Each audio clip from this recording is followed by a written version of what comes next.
Hello, my name is Bobby L. Perry. This is the 22nd episode of BPerryFilms podcast. We'll be talking about music and some of the careers that people pursue.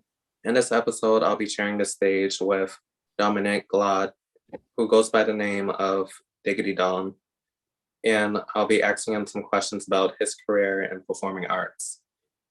He is an indie artist based in Boston, Mass. He graduated from Boston Arts Academy, majoring in music technology, and he recently graduated from Berklee College of Music, majoring in music production and engineering and business management with a minor in commercial recording production. Dominic is a queer trans man who uses his platform to give voices to those who want to share their experience through music and media through Therapeutic Mentoring and his company, Diggity Dom Entertainment LLC. So Dominic, you can introduce yourself. All right, thanks so much for having me, Bobby. It's been a wild ride, but yeah, like you pretty much, nailed the bulk of, what's going on. But I guess to dig a little deeper, I was born and raised in Boston. However, my parents are not from here.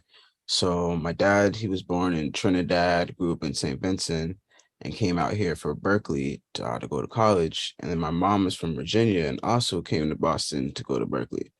So they both were very involved in music and I kind of just got like engulfed in all that they were doing, like all the different genres they listened to, growing up in church, like playing the drums in the church band, praise and worship, youth choirs. And then my mom had like a musical that she wrote that was at the Strand Theater for several years called Jack's World. So during that time as a child, probably like between the ages of being like a baby to around like say about 5 or 6, I was singing, dancing, and acting in this musical, and then went on to join a kid slash youth band from '07 to about 2015. And my mom was actually the manager of the band. So we had toured down south in Virginia. We went to Toronto, Canada, all over New England, and a few other places. And, all the songs were like original to the band. And, I was playing drums, I was playing percussion, I was singing, playing piano. And me and the other drummer would just switch off between instruments. So like that was a wild ride, but it was definitely learned a lot while being there. Um, and then I was in the Berkeley City Music Program since fourth grade. So fourth grade to eighth grade, I was in this free program that Berkeley offered that gave me a it was like the Saturday program from fourth to eighth grade. We had a class instructor for playing drums. We had theory classes. We had ensembles. And when I got to high school, I went to Boston Arts Academy, alum with Bobby, and that's where I got to also join this high school program was Berkeley. So we had private lessons once a week on the college campus. We had ensembles and a theory class, and then Boston Arts Academy, halfway through there, I took the drumming music concentration and then dove into the music technology offering that they had there. So my last 2 years at BAA, I got to make podcasts, I got to record bands, I got to do sound effects and stuff for animation and write scores for that. So shout out to Mr. Holt. But I learned so much through that, and that helped set me up for going to Berklee, so that when I had to apply after getting into the college, I had to apply to then get into the music production engineering program. And Mm-hmm. it's like super tight amount of students that they allow into the program. Like I have peers that had to apply like 3 or 4 times, like throughout the like several semesters. So they keep it tight. And luckily, the stuff I'd made at BAA in my music technology program, it was all stuff I could use on the portfolio to apply to the MP&E program. And, that was what got me in to the program pretty much. And, it was super hard. I did 10 semesters in 4 years, had like 7 to 10 classes a semester, and I was working at the same time. But I'm just blessed to have graduated this past May. So yeah, it's been a journey, but it's out here. Good to see you. That's a big Thank you. milestone. Like, people don't realize how many people want to go to Berklee, and there's about 3 or 4 different branches, right? I know there's one in California. And Well, pretty much the Berkeley in California is very different than Berklee College of Music. mhm, So Berklee College of Music, like the base is in Boston, and then they recently made another component in New York and then in Spain. But the main campus, if you want to get like everything, is in Boston. Berkeley in California is a whole nother different type of school that doesn't even focus on music. So yeah, that's some people. yeah. Sometimes I'll have to like tell people because like they'd be like confused if they don't know about music. See, listen up, everyone that's watching this. Make sure you apply to the right branch. Facts, facts. Even like you, I started out in musical theater. Me personally, I just love performing and it gave me life. I don't think I chose dance. I think it chose me. I guess I was destined for it. But it's just the power of what music and sound and putting a whole production brings to life and seeing people react to what we have created or were taught at a young age growing up to adulthood. And it does age you in some type of bit, and you're learning about life experience, something that you wouldn't learn until like you're like a teenager, but you're taught at a young age discipline and staying focused and being committed. And those are some core values that you have to have and following your heart, your passion to accelerate. Because if you're just doing it just to do it, you're not going to grow and you don't want to be there.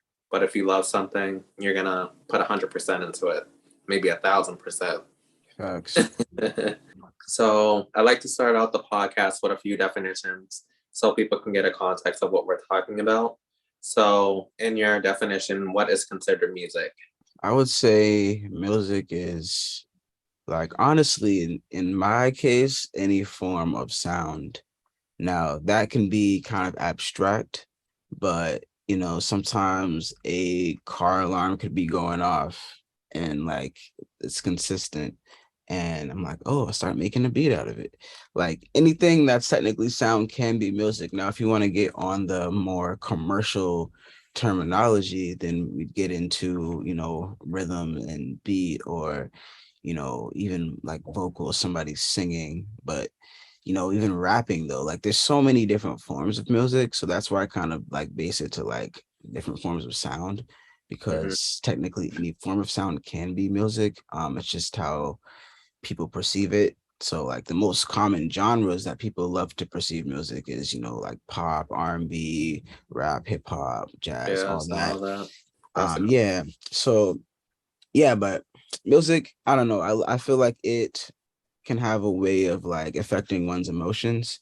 So I like to create, like when I'm making music, I like to create something that can either inspire somebody or make them think, or like different like keys or tones that you play can affect like whether you feel like happy or sad, or like how fast the song is going versus how slow.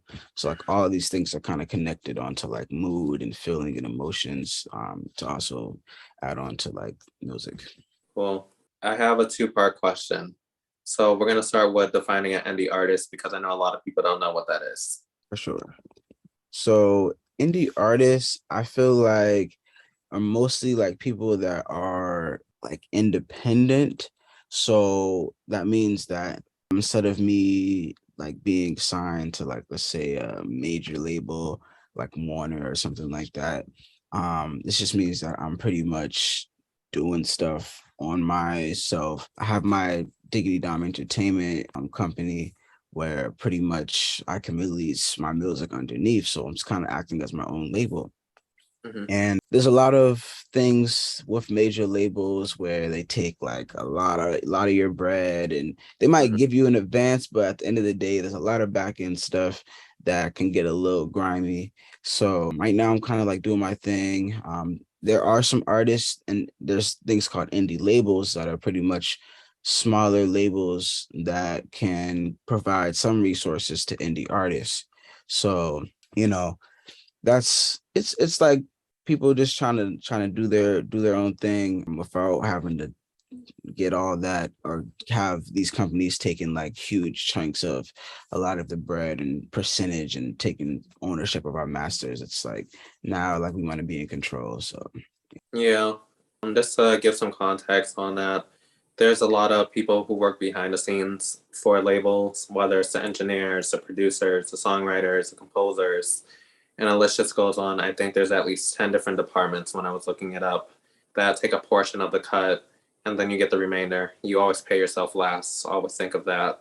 But when you're an independent artist, you have more flexibility. It might be harder to put yourself ahead because you don't have all the resources. But with time and effort, you basically become something. There's a ton of artists I can't think of off the top of my head that are indie artists. Maybe Jungle. I think they're signed to a label, but I think they're considered indie artists, maybe. And there's a few other and big artists that are out there. hmm yeah, I know a lot of artists that like might have started indie too, and then like after they kind of like got pretty big, they might have eventually transitioned over, but like on more of their terms or on a label that they felt more comfortable with.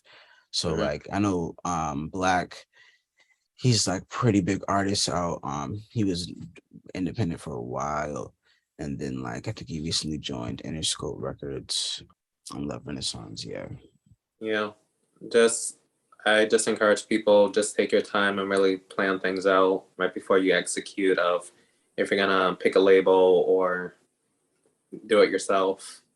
And you can even interview them as well, like get a feel, kind of like a coaching call, and see if they have all the resources that you're looking for. See if you can give them something in return. It should be an even exchange instead of just one sided. So you Right, don't feel. exactly. So some questions that I have for you is what made you decide that you want to go into music as a career? I know that you spoke about your parents being a big influence, but what pivoted you to say, I want to take full control and this is what I want to follow? Sure. So I've always been an advocate of trying to make money on something that I actually care about. Like, how can I turn my passions into like revenue?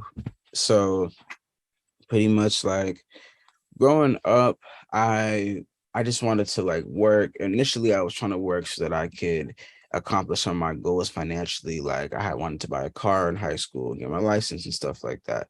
So I knew, okay, well, I'm gonna have to pay for that. So I had just applied to like 40 plus jobs at 16 and got a job at the Gap. So I was folding clothes for a long time. And then I finally got enough money to get my car, go to driving school and get my car and stuff. But that allowed me to then like be mobile to go to like more gigs because I'm a drummer. So I was able to like, carry my drums. There's gigs that other people had to turn down because they were, like not on the transit or you had to bring a drum set. And I was able to pick those up. And like just the love that I had for like so I'm I Diggity Dom Entertainment LLC. I do production, recording, mixing, mastering, and also teach people about like the music business side, help them get set up and stuff like that. And so when I started digging into like the music industry, the things I'm doing, I was like, well, all of these are components that are very valuable like in the industry. Like a lot of people have to go to like to make a song, you have to have it produced or produce it yourself. You have to record it. Like if you want to put it out, like these are all the things that you have to do. And in the commercial standard and stuff like that, like a lot of these engineers are getting paid like a lot of money for this stuff. Mm-hmm. So I was like, okay, well, how about I start, once I felt comfortable with my skills, I started charging for my services and helping people like bring their dream to light, like make it come true.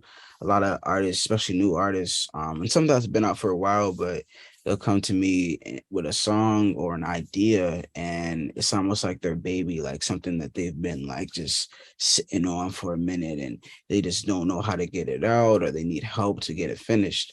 So I'm like that one-stop shop to just kind of like help people make their baby just come alive. And um just seeing like the passion and the happiness and hearing like how happy that makes somebody feel, you know, after a recording session or after they hear the mix and stuff like that.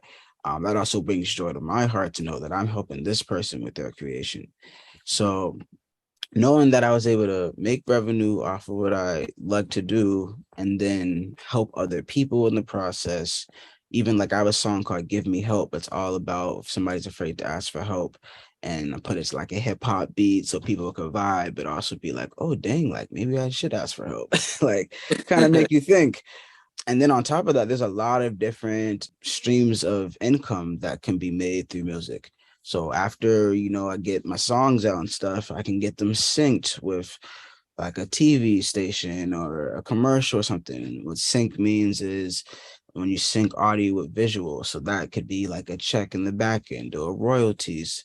That's money that could get off of streaming or Like passive income. yeah, a lot of passive income, exactly. So I just seen like so many opportunities through the stuff that already drove me, which is Mhm. music. And so I said, hey, like, why not? Let's do it. And after I left the Gap, I was doing security at House of Blues, but it was like at House of Blues. So I was like, yo, like, you Like, know, I yeah. got to see free shows. And but the therapeutic mentor position, that's at a LGBTQ nonprofit for youth of color. So I was like a peer leader there and then an HIV outreach specialist. And now I'm a therapeutic mentor. But how it relates to kind of what I'm doing is that it's all helping people at the end of the day. Like, yes, I love music and I like to help people. So if I can put both of those together, it's just like a win-win. Well, they say music is therapeutic, and what I Yeah. like about what you had mentioned and what your business is about is that not only are you coaching them, you're actually mentoring them. It's more of like you're not trying to sell out a hit. You're saying maybe art. Do you feel comfortable as an artist pushing this out? Do you need a little bit more time? Try out the string, try out the space, just structure it like a little bit more, and you're not belittling them. It feels like you're giving them encouragement, that reinforcement of, yes, you're a great singer, but there's the areas that you can improve, and this is what my resources can provide for you and excel your growth. And that's a part of an experience that a lot of people don't get to have. They don't have that coach that's really developing their idea. A lot of artists, like dancers, we sit in front of a panel and we're going through these different sets. You probably go through 20 different sets of choreography, 100 sets of music, and they're going like, cut, cut, cut. We don't like this. We don't like that. We like this one, that, that, that. And it takes about a year or two just to make an album, you know? And people are so quick nowadays to make a single just to make a hit or get a Grammy. But real artists like Shaka Khan and Patti LaBelle, they openly said, we're not doing it for the Grammys, we're doing it for the art. So it's all about your intensity and what your whole objective is. You want to make sure that your audience, the people that are listening to your music, are listening to the art and see the rigorous work that you put to make this into a masterpiece instead of just something that is just going to be a hit or miss or something that's just going to die out. Like, look, we listened to Revelations from Alvin Ailey, all composed music, composed set, and everybody comes to the show just to see that one piece. That's the one Right. piece that they show for every single performance. And you will be amazed like how people still watch the videos and the piece is probably over so many years old. The company's been around for 60 years, so maybe 60 years or more.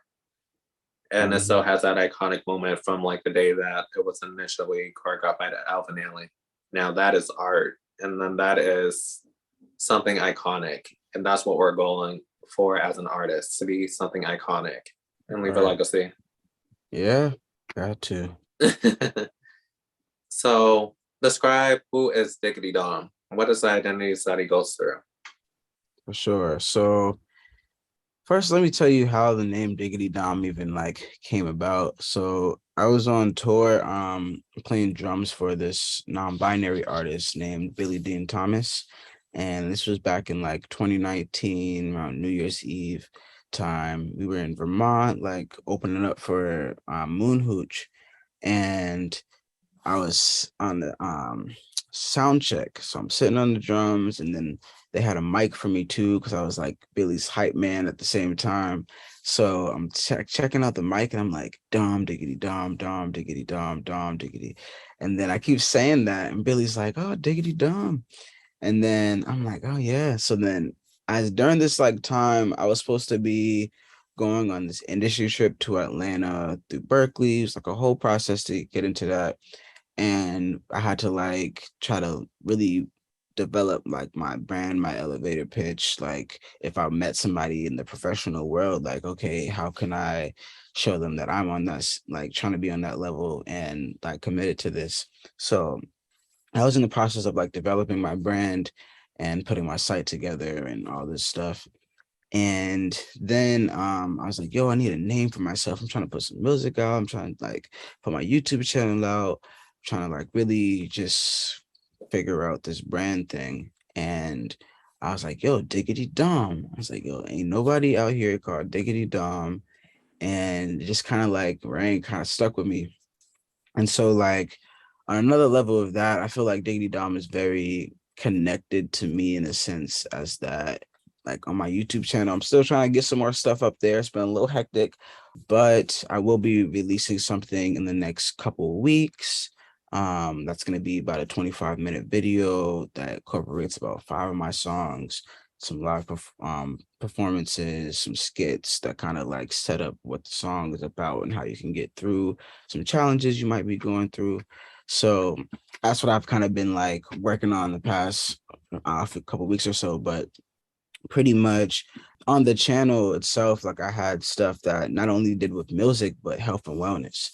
I have stuff that, I was reviewing fitness apps. I was trying out like healthy foods. Even on my TikTok, I'll try like different vegan stuff or different stuff you might find in the grocery store that's supposed to be healthy, but does it actually taste good? and and then just trying to like mix it up. And then another thing I would do is like the background music underneath some of those kind of health and wellness videos or like talks with Dom, talking about like real stuff going on in today's world. I would use different producers like music underneath. So like if I don't got time to create an instrumental, then I'll hit up producers and be like, yo, like, would you like your music featured in this video? Mhm. And give, make sure that their name is listed and stuff like that so people could check out their work as well. So Diggity Dom is kind of like, the main focus at heart is always going to be like the music and like, the health and wellness component. The Diggity Dom Entertainment is more of it's all of that combined, but I feel like the focus is recording, production, mixing, and mastering. But I like to, once people kind of understand, like, if they like, okay, that's cool, but I want to know Diggity Dom a little bit more, then, you kind of get into like more of the health and wellness on top of that. And then just trying to be an advocate for LGBTQ artists as well. Yeah, so just trying to be an advocate for LGBTQ artists as well, because one thing, especially when I was first writing my Spotify bio, I was like, do I want to put that I'm trans on here? And that's something I had to think about because there's gonna be some haters and there's gonna be people that vibe. But ultimately I said, yo, like I just want to be my 100% me. I want to show other trans youth and even if Mhm. they're older and they've been like, kind of just hiding or uncomfortable, I want to show them like, yo, you can do anything that you put your mind to. So I'm just, going full force and letting people know like, yo, I'm this by queer trans man doing my thing. And if you want to hop on board or support me, feel free. Like it's a vibe over here. So, I just got to get diggy with Dom. Do you feel like it's been a handicap for you or an opportunity in your career? I think definitely opportunity, especially this past summer. Like the past 4 gigs I had were all like pride related gigs. So it was nice because like it seemed like in Boston they were making spaces for us to perform. Like I think almost all of them, it was like probably like the majority of them was like LGBTQ people of color. Like the majority of the artists in the past four events I did out here, like Boston Center for the Art, Hella Black, Pride Edition, Trans Pride, Wentworth Pride, and then the Music and Arts Festival for Boston Urban Pride. So like, which I also directed that whole festival, so that was a crazy experience. But it was nice being able to also not only be invited to the spaces, but also be able to create a space for other artists as well. That's awesome. I like that. We have a few more questions right before we go into the whole touring part. What is your target audience? Is it just queer individuals? Is it the whole alliance? Is it men, women, children, older people, our generation? Who is your target pitch for? Honestly, I feel like the majority of my songs target any and everyone, regardless of age. I think like Give Me Help, that song is for anybody that, you know, is struggling to ask for help. Mhm. And that can be anybody of any age. Even if, you know, you've asked for help in the past, like it's a really good song to like make you think about what you've gone through. And some people might be at a really good height in their life, but there's always more resources out there. Figure out how to get to the next step. My first EP called Light of Mind, that one is honestly for anybody as well. Like Perfect really touches on like the chorus of the song Perfect says, I don't want to be perfect because it ain't even worth it. So it's just talking about like how I'm trying my best. Like I'm kind of like spilling out like all the things that go on in my mind, but it's pretty relatable to people that just like work hard and they're always just like, you know, people might expect them to be perfect, but it's like at the end of the day, like you're doing the best you can do for that day. And like that's okay. Some other songs deal with bus ride as a vibe if you're, you know, kind of like chilling, but like maybe you've dealt with depression or something and like you need help getting out of that. That song pretty much says like, you know, despite going through all this shit, whatever you need is like right in front of you and like you got the recipe. Like you can do it if you believe in yourself.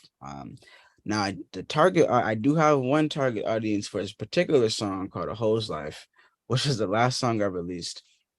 I feel like that one is for it's for people above the consenting age, but pretty much I felt like that song was very interesting because like, you know, the chorus, like yes, it's called A Host Life. It's probably one of the most explicit songs I've ever written.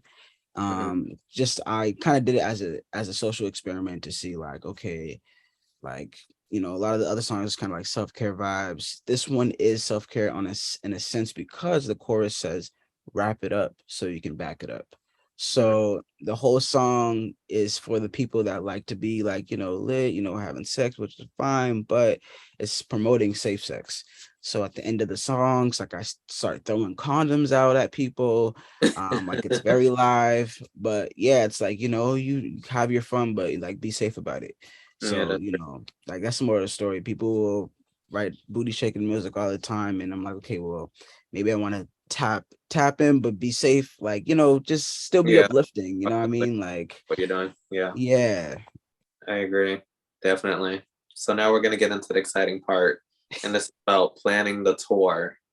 I know we'll start with the songwriting because I know that can take a long time. How long does it take for you to compose what you consider a hit for you?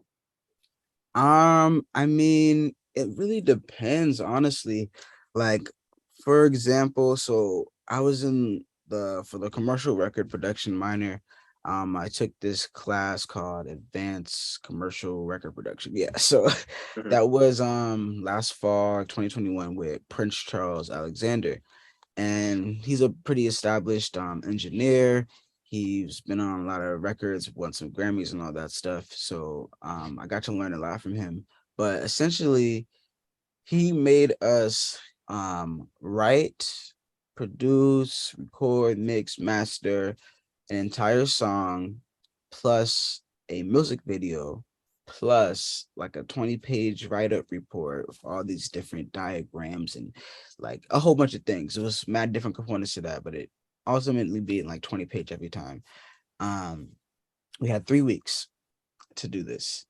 And we had to do it like after 3 weeks. Okay, next song, 3 weeks to do it. Okay, next song, 3 weeks to do it. So, and the whole thing was we were using like references that were in the Billboard charts. So Mm-hmm. stuff that was like commercially accessible, stuff that people were like vibing to or had like clearly made it, we were using those as references. So our stuff had to be like on the kind of level, it had to sound like it, like production wise, songwriting wise, everything had to hit. And we had 3 weeks. So it'd be like 1 week to write the song, have like a draft of it, and then we'd show it in class, get some feedback. And then the next week we'll bring it in, listen to like the mixing feedback, if there's anything else we need to do. And by the third week, you have the final song with the video. So that pushed me a lot. And like, knowing that, and I was doing like I think 7 or 8 other classes at the same time, and I was Mm-hmm. working full time. So like knowing that I was able to do that in that amount of time, and like about 3 of those songs I actually released. So, like A Hoe's Life was the first song I actually did for that class, but I released it last. Give Me Help was the last song I did for that class. In the music video, the feature on that song is not even from Boston. Like he's somebody I met through one of my business classes, and he was one of the special guests. We had met him on Zoom. Frizzy is his name. He won the Guinness World Record for like longest rap. And so I hit him up. I reached out. He told us like, "Yo, reach out." I said, "Okay, I'm gonna reach out." And connected with him. He was down to hop on the song. So I made the beat, made the chorus, sent it to him. He went to his studio out in Philly, recorded his vocals, sent it back to me. I recorded my stuff, mixed both of our stuff together. And then for the video, like I sent him a rough idea of what I was going for like the nature vibe. He recorded some clips, sent it to me, and then me and the editor just compiled all the stuff together, got it done. And I had like 3 weeks to do all of that. And it's out to the world right now. But yeah, like I even had to write my Swelter song. I wrote that whole song in a week. Like it might have taken me a couple extra weeks though to like, mix and master it. I took more time with the music video so I could just choreography and that. So like, trying to like space it out with people's schedules. But I did write the actual song in 1 week. And I don't that song is half Spanish, half English. I'm like beginner intermediate Spanish. Like, so I don't know everything, but I wrote out Okay. what I could. Yeah, like I wrote out what I could, and then I went to about 3 or 4 different Spanish speaking people and said, "Hey, is this accurate? Am I saying this right? Like, is this phrasing correct?" Because I wanted to make sure that whatever I was releasing, like made sense to not only the English speakers but the Spanish audience as well. And that I wasn't sounding crazy, like messing up the words and stuff. So yeah, like it could be a week, it could be 3 weeks, it could be months. You know what I mean? Like, but yeah, I can work pretty quick under pressure. Yeah, I know for me personally, I think the max amount of time that I get is maybe like a week or two ish. But in that time frame, you're learning choreography, you're teaching dancers, and you Yep. probably just met them, and it's just like everybody's body types is different, everybody moves a Mhm. certain way. It's like a lot of mechanical parts, and you're adding music, you're figuring out the costumes, the lighting, and everybody is collaborating as a team, and you're like, is this going to come out good? It better come out good because I said it looks Yeah. good. Then you get the audience's reaction, and hopefully they love it. Facts. But Yeah. yeah. So tell me about more about the planning part because a lot of people overlook this. People are very quick to hearing there's an opening slot right here, there's an opening slot right there, be featured on a podcast or webinar or something like that. And you have a lot of moving parts. How do you mentally plan for all this? Yeah, Google Calendar. Nah, like no, for real though, the Google Calendar is actually great because if I don't put stuff in my calendar, like it probably doesn't exist. Like, Yeah. but yeah, like I feel like the main thing, especially like circling back to like being independent as an artist, is like, yo, like I have to be on stuff. Like all the gigs that I had, the four that I spoke about recently, and the couple I have coming up, was all due to like applying to even like be in it, like hitting somebody up, hitting up the scene, like, okay, this deadline is tomorrow to have like to get into the to even have a chance to perform. Okay, I need to submit this now. And just seeing like pretty much just doing research, either doing research or as like things pop up in the socials or people send me, sometimes people will send me applications for different artist opportunities. So like I'm quick to try to either hop on it, or if there's an event coming out and they're like, oh, like where sometimes they say they're looking for vendors. So I'm like, okay, are y'all looking for artists too? You know, like I might actually comment or reach out to the people. Like you have to be proactive, because it's not easy out here, you know, trying to do this stuff on your own. The gigs, some come to me, but some don't. And Mhm. so, you know, like you have to like I really try to like stand up for myself, even when it comes to like getting paid for stuff. You know, you have to make sure that what you're doing is worth your while, and that, you know, like some stuff is, you know, sometimes I might do a little free thing here and there like for exposure, but it just depends on how much people, what they're asking from you, because I don't want to kill myself doing something that's not gonna push me forward. So, you know, sometimes, you know, you have to learn how to say no as well, Mhm. and then also find the opportunities that are going to help uplift you and, you know, help push the career forward. So I feel like, yeah, the main thing is once things pop up, like even like grants and stuff like that, just like I try to make a list of either deadlines, so I know like, okay, I need to apply to this by then, get these resources together, and then just start like once those things start saying, okay, like this is approved, put that in my calendar. Or I even put stuff in my calendar to say like, yo, you need to submit this before this day, so that I Mhm. have that reminder. Because like when you're doing a lot of things, if I don't have It's like, easy to forget one thing and the yeah, other. exactly, if I don't have that external reminder, it's gonna like drive me insane. Another thing I started to get trying to get more in the habit of is creating like to-do lists like daily, so that, you know, if I have a lot of tasks to do in the day, my calendar might look a little open, but I have like business stuff to do, like emails or editing or mixing, whatever. Then I try to like time that out in my to-do list, so that I can, you know, prioritize everything I got to get done. So like all of that is just super essential, and just like if you want something, you gotta go for it, you know.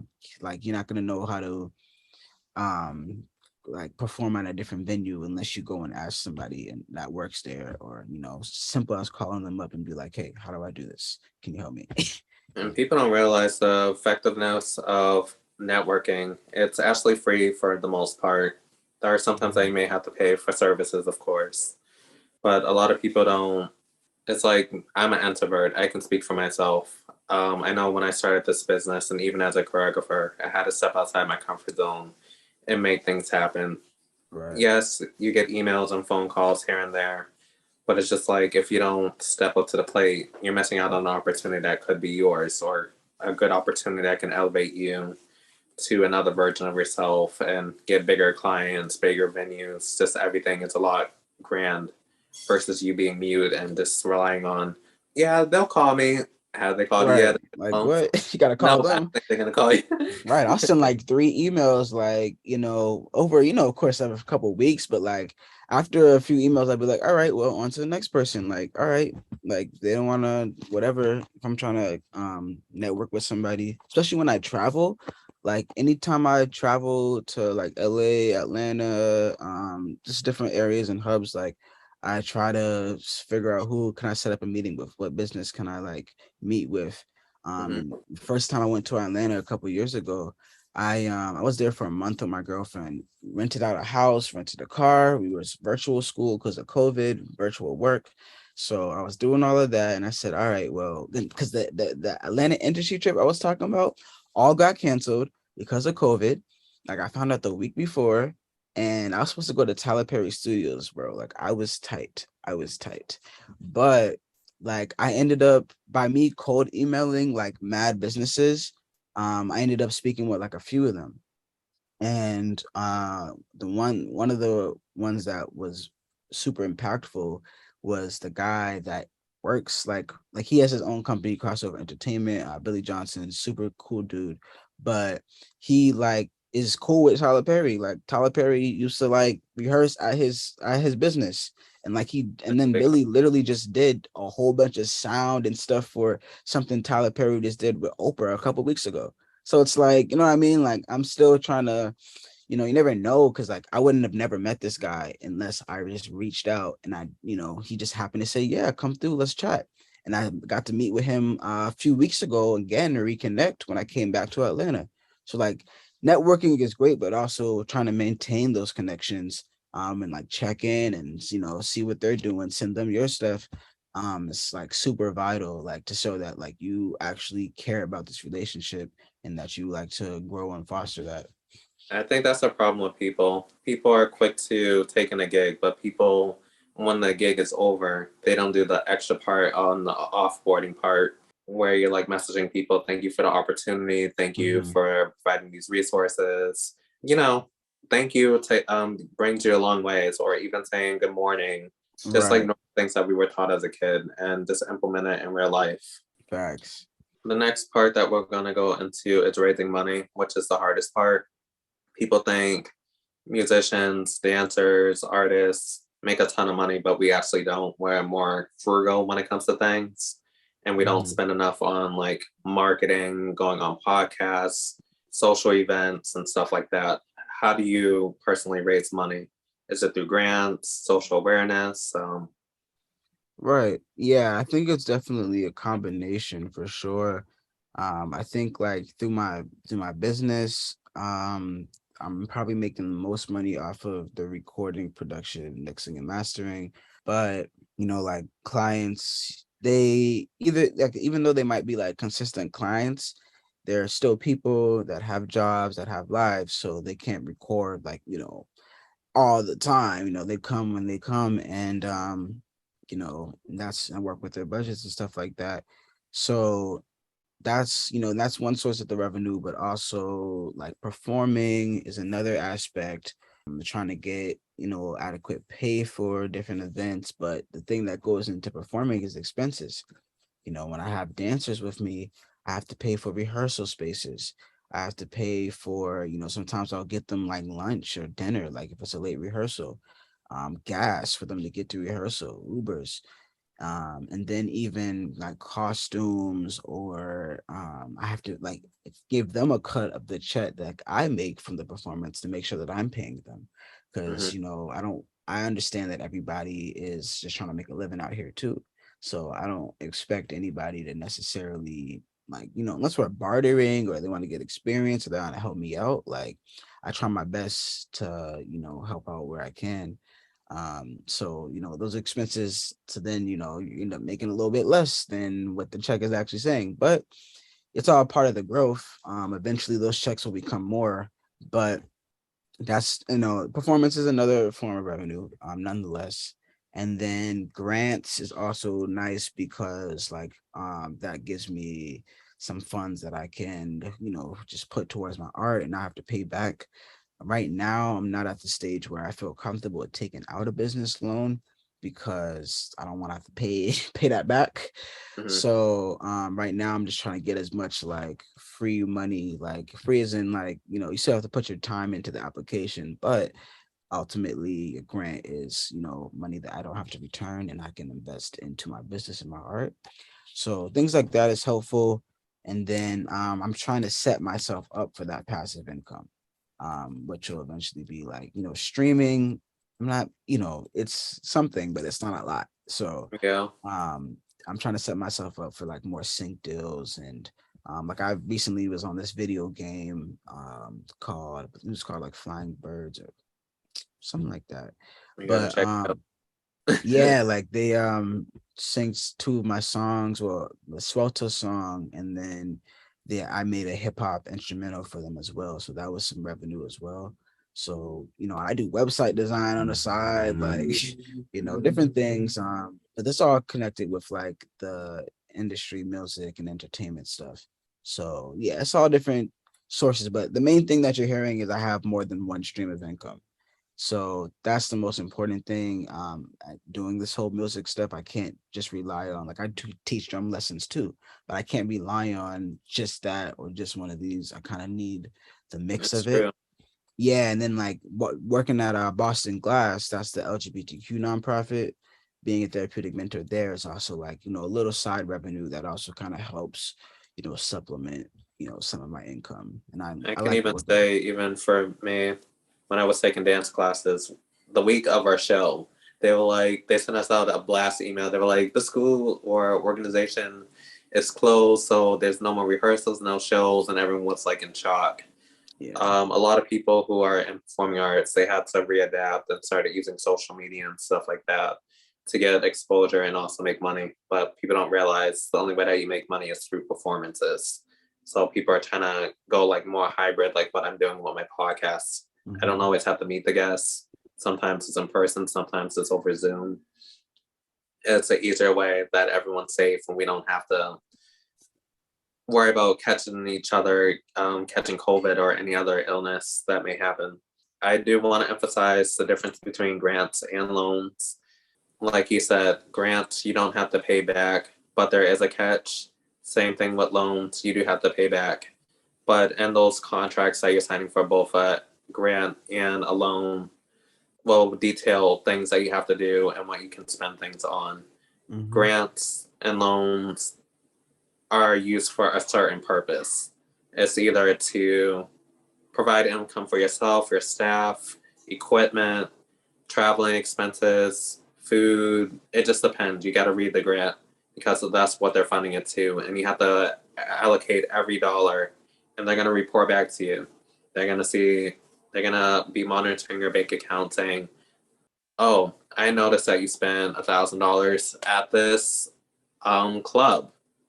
Was it for a performance or were you just having too many drinks and just going free with the money? You got to be realistic, you know, but be cautious of what you're spending. Keep a receipt. Do what I do. I use QuickBooks. There's Mhm. FreshBooks. Yep. Have an Excel sheet. Have multiple ways to track your income. So just in case the internet might fail, you have it still written down. Take a picture of the receipt. Keep the receipts for at least a year or two because you might need it for your taxes or anything that might come up. So if you ever get flagged or audited by the IRS, you can say, "Here's my proof," and they leave you alone. So yeah, a lot of people aren't financially literate when it comes to hustling and budgeting. Everyone's focused on making the next dollar, but people don't know what to do with the dollar as soon as it comes into their hand. So don't abuse privileges because things like that can go away and people Right. talk. So keep that in mind. Next, we'll talk about the choreography. You mentioned that you dance and you have dancers. How important is that component because it's given more of a visual into your performance? Right. Yeah, so I feel like when I first started going out, like, keep in mind, like, the majority of my life, yes, I did the musicals when I was a little kid, but I've been like playing drums. People kind of knew me as a drummer. And I still play drums. Like I said, I'll still be touring with Billy Dean Thomas. We about to be in Sweden in a couple weeks. But I wanted to show another way of like getting my music out there. Like, one of the main reasons that I even created songs in the first place under Diggity Dom was to it was just another way to promote myself, like promote what I was doing, so that new people that might have been artists could like check it out, like see some more of my work to maybe want me to work with them. And then also, just it's also another form of income as well. That's more, if I have more product out, that's more money you can make out. Mm-hmm. But another way to also like spread the good word about like positivity and stuff like that. So pretty much when I first started performing as Diggity Dom, singing and rapping, I was hitting like different open mics or like different Berklee events. about a year or so ago, honestly. And then the first gig, well, for Swelter, because the whole song for Swelter is talking about get up and dance, pretty much like letting go and like being free. That song, I knew, okay, well, I need to have choreography.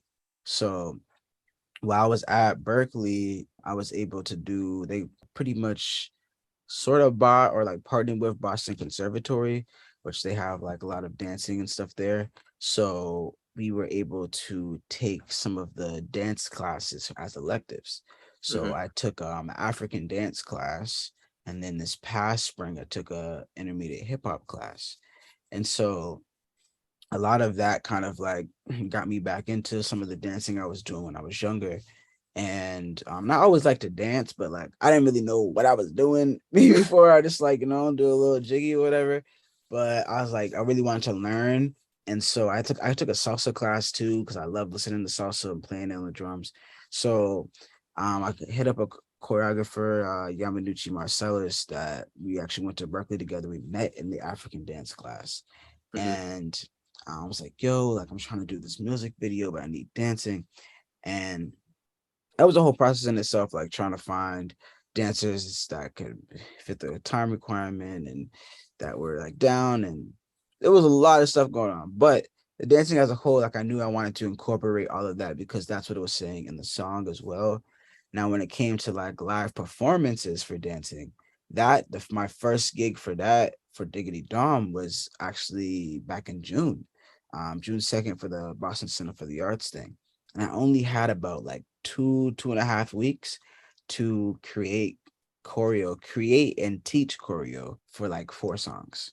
So it was very hectic, but pretty much going from like open mic dom to like being by myself on a mic and just like dancing whatever by myself, I really wanted to elevate what I was bringing to the table. I wanted to elevate what I'm bringing to the audience.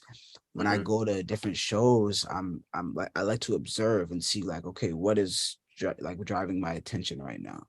And I had seen like these two openers for her, and I seen the first girl. She had a really nice voice, good job, whatever. But she was singing by herself, and it's like I was like, this is cool. The next dude came out, and he had like two dancers with him. He's singing, he's doing his thing, and I'm like, yo, this is already like 1,000 times more engaging. And Yeah. so like just like seeing that and like how it looks in the videos and all of that stuff, even live, I'm like, okay, like I want to have dancers a part of, my elevation period.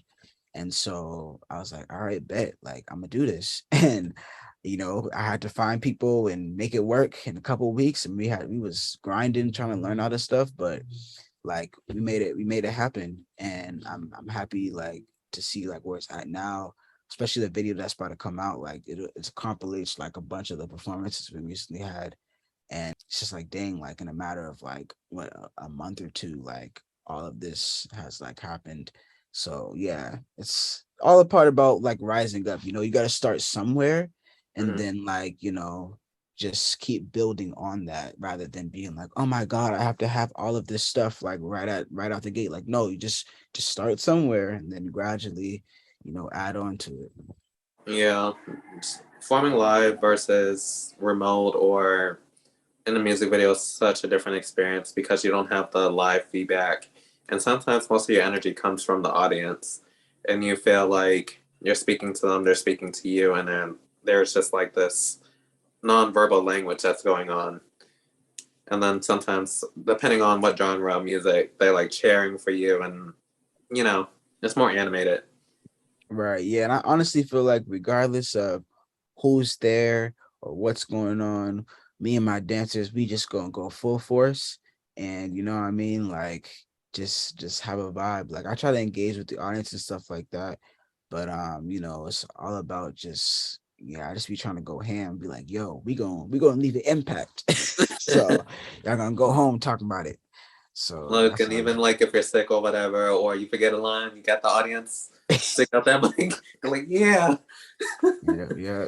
you know, it's Facts. a lot. It seems like a lot of fun when I go to concerts, and I'm really focused on the production, like how they're gonna use the lighting, how they're gonna use the sound. I try to make friends with, well, not friends. There's a work relationship, we'll say, with the crew, and get them to envision what you're picturing in your head and seeing what they can bring to life for you, or maybe tone it down a little bit, because our imagination could be a lot extreme. But like I said, when you end those rehearsals, you're like, this is gonna be a hot mess. Same thing how I felt like I was in tap. All these noises going off, no one's synchronized. And then when it's time for the show, you would think it's a whole nother cast. Yeah. Yeah, real moments. Mm-hmm. Speaking of COVID, there's a switch in venues. A lot of people are doing outdoor performances instead of indoor. Are there more expenses? Is it a different experience? How's that like? Yeah, so it's been kind of hectic, like learning. So since I did the Boston Urban Pride Music and Arts Festival, I was directing that one. And that one was, yeah, I learned a lot in that process because we um initially we're trying to do something at like one of like the Franklin Park like outdoor areas, but all of that came with like all these types of permits and stuff that we had to get. And there was a lot of pushback from like the permit office and like city, and you need like generators, fire marshals, like police officer, like rangers. It was just like it was like a whole lot. Then you got to pay for porta potties, stage, audio, like it was just a lot going on. And so, yeah, we was getting some pushback. Plus, and especially if you're gonna do something outside, you have to plan like way early in advance. Boston Urban Pride hit me up like late March, and I was still like in my last semester of college and working and stuff, asking me to direct this. I'm like, okay, but I can't do too much until I'm out of school. Like I only do a little Yeah, bit at a time. And the festival was like July 3rd, so we only had a few months to really like pull everything together. But we were able to work with this venue called Flying Embers Brewery that allowed us to have their indoor and outdoor space, like their whole parking lot. So we kind of transformed part of the parking lot into interactive area for the stage and audio and things like that. And because we were able to partner with that venue, that meant we didn't have to get all those other permits and stuff because the venue had some of those licenses and things. So all we had to really worry about was like food licenses and stuff for food trucks and stuff like that. hmm But yes, I would say if you're gonna do something that's fully outdoors, like at a Franklin Park s kind of vibe, it's gonna be pretty hefty in cost, just depending on like all that you need. Like it's gonna and get then pretty set for pricey. weather conditions as well. Always. Exactly, yeah. Weather conditions, like you never know like what go with that. Like it was so hot at my festival that like we were like moving some of the vendor tables over to the other side of the lot because like maybe they didn't have a tent and we didn't want them to like burn up and stuff. But like I'm actually going to be throwing two more events the end of August called Get Diggy with Dom and Friends, and I can give you some more information on where that's going to be at like later on. It's kind of like undisclosed right now, but all I'm gonna say is if people go to diggitydom.com, like after July 18th, everything should be up, but I can't say too much about it, but it's gonna be lit. Those days, yeah, I know. Yeah, good old NDAs, but y'all stay tuned. It will be outside. So for the COVID, people like not don't come if you have COVID, but if you're COVID sensitive, like because I have a lot of health issues, so my immune system is kind of crazy. So people that have immune deficiencies or whatever, like it'll be great for y'all to come out because it's gonna be nice and outside. So if you got allergies, just take your Flonase, your Zyrtec, Claritin, whatever you need, and Yeah, you're definitely. gonna be good. It's gonna be a vibe. I think they should have like someone do like a COVID screening at certain venues Mm-hmm. so they can know, step to the side or Right, especially the indoor ones. I feel like because it's like, ingest it. Yeah. yeah, a lot of these places are saying people don't need to wear masks anymore. I'm like, bruh, I went to I don't know if you're familiar with Mercy D, but she's a really talented trans woman artist, hip hop artist, and she just do this.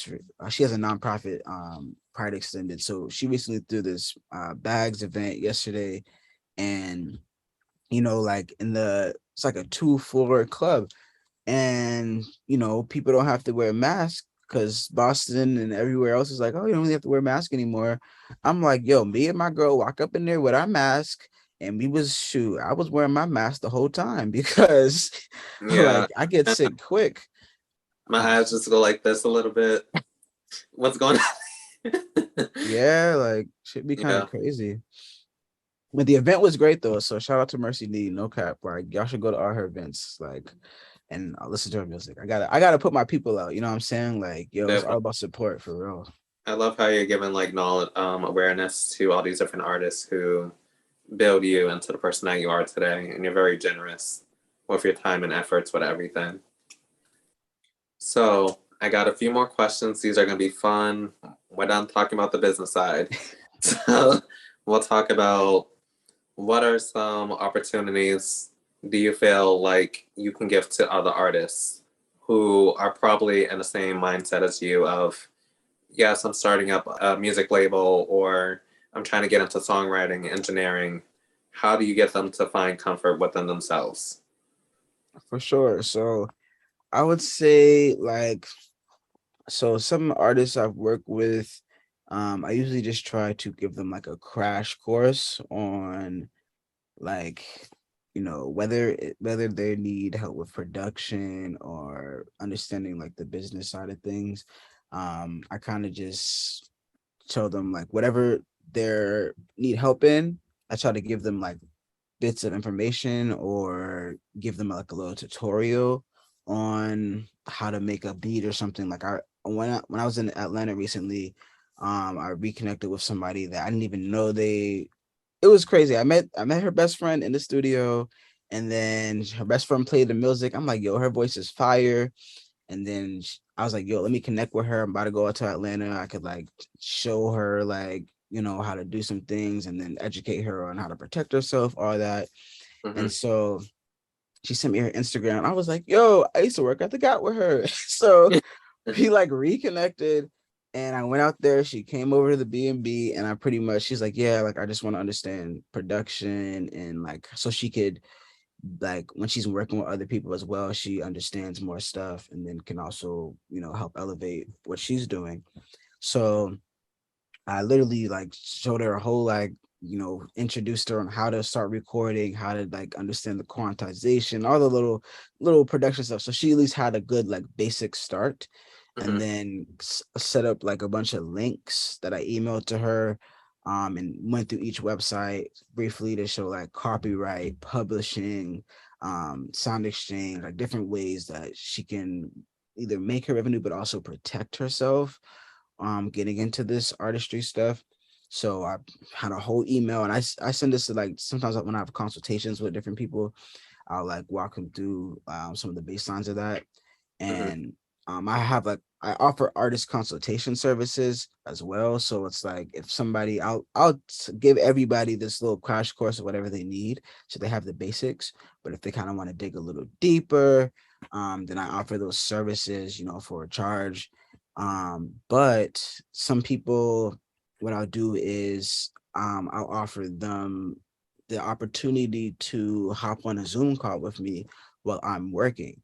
So if I'm like mixing somebody's song or like about to do mastering or even like video editing, if somebody has an interest in this and can't necessarily afford all like to get lessons, then Mm-hmm. I'll say, well, hey, if you want to hop on a Zoom call, I can talk you through what I'm doing while I'm like working in the process so they can see it kind of live as it's going down, to kind of help them understand all that stuff.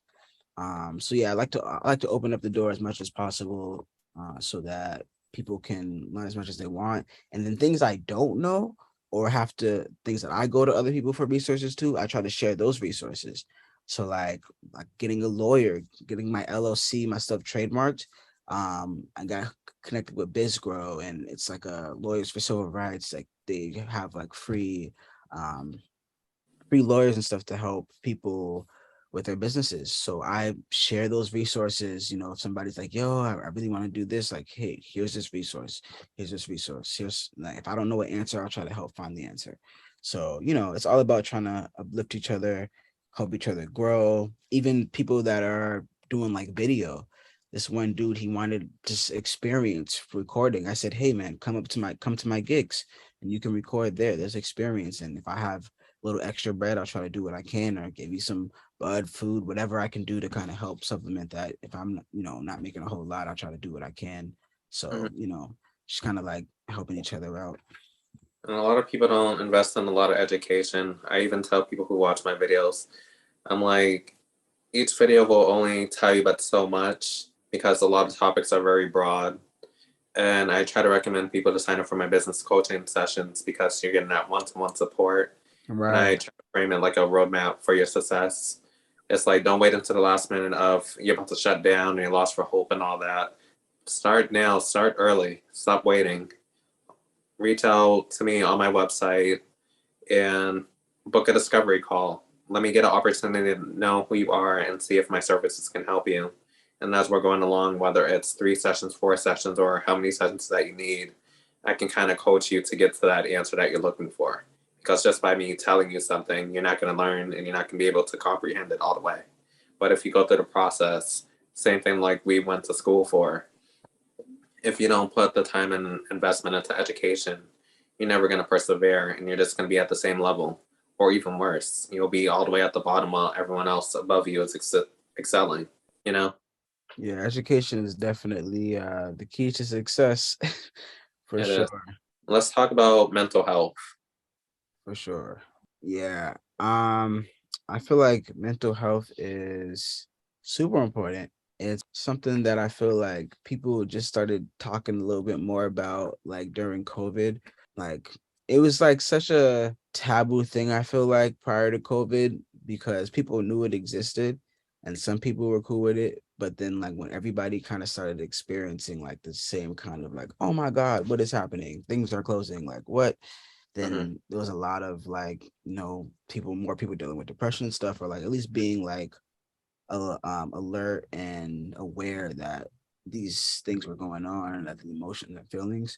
So I feel like for me, I just like to stay as positive as I can, as grounded as I can, despite the like tens of specialists I've been going to and doctor's appointments almost every week, sometimes multiple times a week. I just try my best to stay positive. And like going to therapists too is even important. There's nothing wrong with that. Try to help people get therapists if they need that. But like, yeah, like doing different things I feel that make you happy is super important. And even if you don't know what makes you happy, I feel like just trying different things. There's so many different opportunities in this world, and there's so many possibilities of stuff that you can learn how to do. So for me, like when people tell me that they're bored, I'm like kind of confused because There's so I'm much like, to do. yo, yeah, I'm like, okay, I'm like, yo, if you're especially if you're hitting me up on Messenger, if somebody's saying it on Facebook, I'm like, okay, well, you have access to the internet. The internet has so many things on it. It's like even on YouTube, like I've learned how to make clothes. Like I made t-shirts, joggers, like multi-patterned like things. I made pouches, learned how to sew, I learned how to crochet, I learned how to make chapstick, lotions, like all this stuff from online, you know? I feel like there's just so many things to do that like being bored, I'm like, okay, if you're bored, then like maybe it's something deeper, you know what I mean? Maybe you need to go outside and go for a walk, go for a hike, like just try something new. Maybe try to make a new friend or something. It's like, I think um, it's the cost of things that discourage people, and you can do simple things like check in with yourself. I implement journaling, like I like to write, and I have a blog. And I thought it was very therapeutic for me to get my ideas out because right, I'm under high stress all the time, doing everything myself. And it's a big thing as a content creator, a performing artist, a CEO, even doctors and stuff of any different industry. We all have we all go through the same type of stress, but it's how we handle it may be different. Writing might work for me, maybe singing could work for you, maybe creating an art piece could be amazing for someone else. There's something, there's a niche for everything that you're looking for. in my last episode, I talk about burnout and how it's important to take a moment, take a pause, even if it's for a couple of hours or a day, and say, I'm gonna focus on myself today. We're gonna ignore all the noise that's going on. And I'm still trying to implement that because sometimes I work a whole month without any days off. And it's very exhausting to me. But I'm like, I still have to get these videos done. And I thought the importance of batch recording, making sure that I take at least one day off a week, or treating myself out to eat or do something exciting every other week, if possible, if I have time. And you would just imagine like how much growth that I felt, and that conscious awareness of me and my mental and my body has made an impact and made me more efficient with the things I want to do and the things that I have access to. Facts. Yeah, I definitely can relate. Like I've been trying to get more mindful about like burnout and like just trying to balance out my schedule so that I'm not killing myself and packing up too many things. Cause like especially in school, like I just was packing up my schedule like crazy. And so like now, like things have been kind of hectic coming right out of school, but as I've had a couple weeks to prepare for my next events, um, I've just been trying to like balance it out. Like that's even why I was like, dang, like I don't know. I need a couple days to think if I can even do the podcast this week. Cause I was like, yeah, I gotta make sure that my body's in check and that I'm gonna be okay. Cause I don't want to go into anything and half-ass it, and I don't want to go into anything and feel like shit, like I can't get up and I'm just so drained. And you know what I mean? Like I've been there where I'm just like going, just feeling like I'm on fumes. And yesterday, like I was up for over 24 hours because I was editing, but I had to meet the deadline. So I tried to Mm-hmm. make sure that at least got somewhat amount of sleep, or make sure that, if I know I have a lot going on, then I try to space things out as much as I can so that I'm not like gonna get burned out. And when you get burned out, oh, sometimes it's It hard to takes get back up. It yeah. takes longer. So it's trying to find that balance. And people always say time management, but sometimes the assignments be bigger than what you think. Yep, And people start facts. on stuff. So I say read those contracts. Hmm. Just yeah, just figure out what works for you. See what you're strong at, what you're not good at, and try to improve on little things at a time. Don't kill yourself just to meet a deadline. If you know it's going to be a lot of pressure and you have 3 weeks to get it done, and it's a week into it and you know that you're not going to meet the deadline, tell them that you got about 80% done. Can you get assistance with someone else, or find someone who's willing to, pay, that you're willing to pay to, finish the assignment? Because like I said, deadlines are everything, but if you can't manage it, yeah, it's not a good look. Hmm. Got to make realistic deadlines as much as possible, and just communication is always huge as well, with especially with clients. Like when I was in school, it's like, yo, if I tried to be, I mean, I'm still very, very communicative with my clients, but when things was getting crazy, I'm like, dang, I got a pop-up quiz and an essay. I'm like, yo, like, is it okay if I give you all this like the next day? But yeah, it's just big communication, especially working with other people. So, what is the biggest takeaway that you want to give to the viewers that are watching this video right now? Sure. I'd say biggest thing is to just follow your heart and just try to, even if you don't know where you want to go in life just yet, or you're still figuring it out, or maybe you do, I would say just start somewhere and just keep pushing. Like, don't be afraid to ask for help, even if you have no idea like what you want to do with your life. Feel free to like talk to somebody, talk to me, talk to Barbie, a friend or whatever, and even like research or whatever. But I would say like just don't sit on your ass all day. Don't sit on your butt all day, and just keep hoping and wishing and all of that. Nothing is really gonna happen until we get up and start making those moves. It's not easy, but it's possible. And even if it's something as simple as you want to get a promotion at your job, well, keep working your ass off and talk to the boss, talk to whoever you got to talk to, try to make it to the next step. Mental health is real and physical health is real. And as far as like, if you want to like stay in touch with me and what I have going on, I'd say like if you go to my website, diggitydom.com, that's diggitydom.com. You'll be able to see like all my recent music, all my social media stuff is attached there, different things I've been involved in. So feel free to find me there and everywhere connected. And feel free to work with me if you want to get your music popping. But yeah, it's all a journey and experience. And we just on here trying to rise up. So, stay Definitely. strong. I would like to say in the comments, you guys write down what's something that excites you and gets you outside of your comfort zone that you love doing that brings you hope. I am hosting a webinar on August 13th, 12:30 p.m. Eastern Time, where we will be talking about finding your niche and targeting your target audience and making sure that you're selling to the right client. I think by us sharing our stories, you get a perspective of what we go through as artists, full-time creators, and business owners. And this is an opportunity for you guys to connect with me and work with other people who sign up and share experiences with each other. And I think it's important for us to not just take live lessons and just be coached all the time, but to actually take action and seeing how some person tried this technique. If it worked, maybe you can implement it. Or maybe if it didn't work for someone, don't try that, or give them some type of sense of hope or like correct what they're doing. Also, I have the business coaching going on where you can get one-on-one assistance with me, and I'll try to build a roadmap for you guys' success.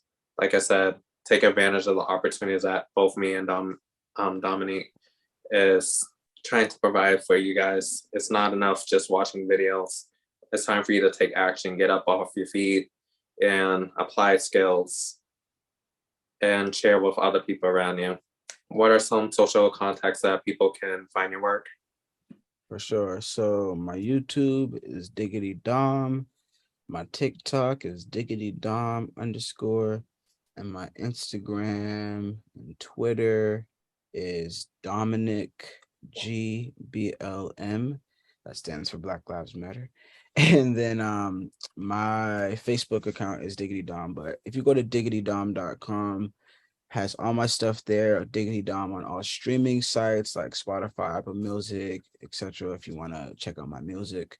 And yeah, like you can find me pretty much everywhere. If you're going to be in Montreal in a couple of weeks, I'll be at the AIDS conference performing there, and I'll be in Sweden with Billy Dean Thomas shortly after that. So it's about to be a vibe. Yeah, I'll put all those links below so you can connect. You can follow me on Instagram, Clubhouse, YouTube. I have a Facebook group and a Twitter, and definitely sign up for my newsletter where I will keep everybody up to date once a week on what's going on, whether it's an event, a spotlight, a blog post. It's a real community, and I'm trying to get everybody involved and being able to connect to you guys individually on a personal level. So I would like to say thank you for being a part of this podcast and can't wait for the next episode. All right. Thanks for having me.